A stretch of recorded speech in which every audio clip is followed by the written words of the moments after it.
안녕하세요. 이번 심층 분석에서는 권성동 의원에 대해 좀 파고들어 볼까 합니다. 요즘 참 여러모로 주목받는 인물이죠. 네, 맞습니다.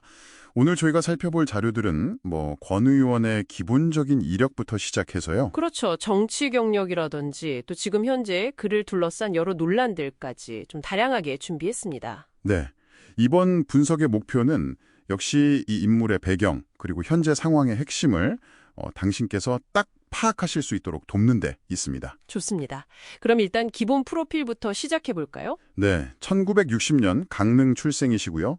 중앙대 법대를 졸업하셨죠? 아, 법대 나오시고 검사로 활동하시다가 정계에 입문하신 거군요. 맞습니다. 그리고 지역구가 강릉인데 여기서 내리 5선을 하셨어요. 중진 의원이죠. 와, 5선이면 정말 대단하네요. 지역 기반이 아주 탄탄하다고 봐야겠어요. 그렇죠.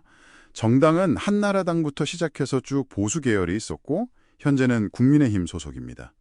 경력도 보면 당 원내대표도 하셨고 당대표 직무대행까지 정말 요직은 두루 거치셨네요. 네, 이런 경력들이 이분을 당내 핵심 중진으로 만든 배경이 됐다고 볼 수 있죠. 그리고 특히 그 윤석열 전 대통령과의 인연, 이게 또 빼놓을 수 없잖아요. 그래서 친윤 핵심으로 꼽히고요. 맞습니다. 이 점이 권 의원의 현재 정치적 위상이나 영향력을 이해하는데 아주 중요한 부분입니다. 단순히 친하다 이런 걸 넘어서서 현 정치 구도에서 그의 발언 하나하나가 갖는 무게감이 다르다는 거죠. 정확합니다. 그만큼 영향력이 크다는 방증이겠죠. 자, 그런데 이제 본격적으로 좀 논란들을 파헤쳐 볼 시간이 된 것 같습니다. 네. 사실 이분의 정치 경력이 마냥 순탄했던 것만은 아니죠. 가장 최근에 큰 논란부터 짚어볼까요? 특정 종교단체로부터 그 불법 정치 자금을 받았다는 혐의. 이게 지금 가장 뜨거운 감자죠. 네, 맞습니다.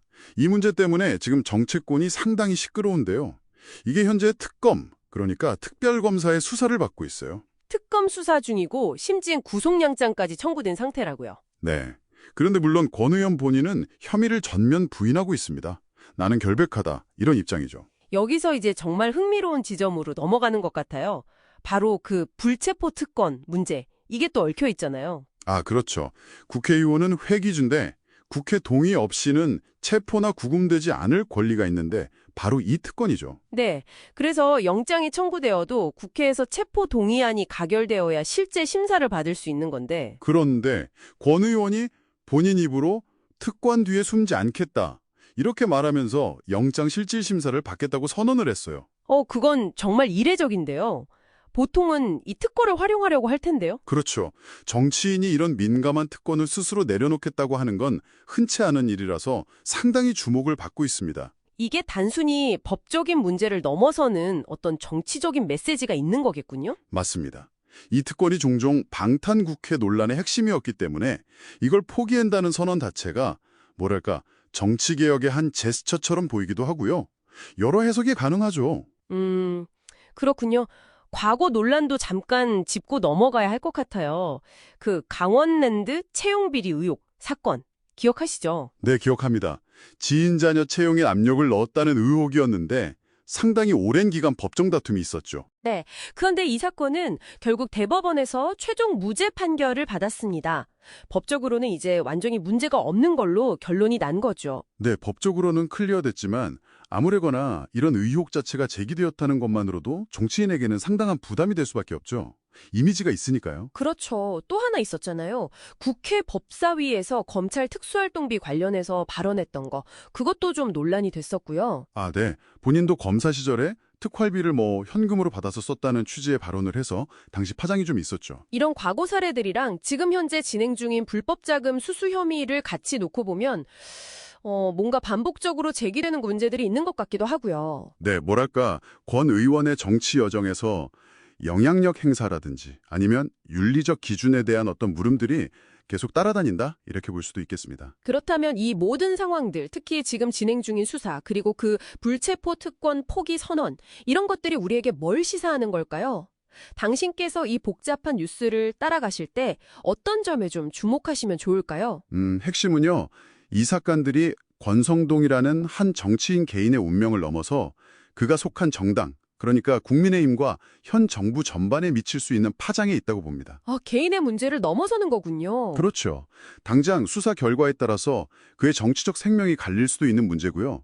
여당 입장에서는 이게 상당한 정치적 부담이 될 수밖에 없죠. 그렇겠네요. 그리고 좀 더 넓게 보면 이 사건하고 또 불체포 특권 논쟁이 맞물리면서 한국 정치의 오랜 관행, 예를 들면 투명성 문제 같은 것에 대해서도 중요한 질문을 던지고 있다고 생각해요. 정치 시스템 자체에 대한 질문으로 이어질 수도 있다. 네, 사법부의 최종 판단이야 물론 중요하겠지만 이 수사와 재판 과정 자체가 뭐랄까 정치 불신이라든지 개혁 요구에 영향을 줄 수 있는 거죠. 결과와는 또 다른 차원의 문제입니다. 네, 오늘 저희는 권성동 의원의 배경, 그러니까 검사에서 5선 중진 의원이 되기까지의 과정, 또 그의 정치적 위상과 소위 친윤 핵심으로서의 역할, 그리고 그를 둘러싼 과거와 현재의 여러 논란들, 특히 지금 가장 주목받는 불법 자금 수수 혐의와 불체포 특권 문제를 집중적으로 한번 살펴봤습니다. 이 심층 분석이 당신께서 이 인물과 관련된 복잡한 상황의 어떤 핵심 줄기를 잡으시는데 조금이나마 도움이 되었기를 바랍니다. 마지막으로 당신께서 한번 좀 곱씹어 보실 만한 질문을 하나 던지면서 마무리를 할까 하는데요. 이건 법원의 최종 유무죄 판단과는 조금 다른 차원의 질문입니다. 어떤 질문일까요? 현직 중진 의원이 자신의 불체포 특권을 스스로 포기하고 수사기관의 영장심사를 받겠다고 나선 이 과정 자체? 이것이 앞으로 한국 사회가 정치인에게 요구하는 어떤 투명성의 기준이나 윤리적 잣대에 어떤 변화를 가져올 거라고 생각하시나요? 어쩌면 법적인 결론보다도 이 과정이 우리에게 남기는 질문이 더 오래 갈지도 모르겠습니다. 한번 생각해 보실 만한 문제인 것 같아요.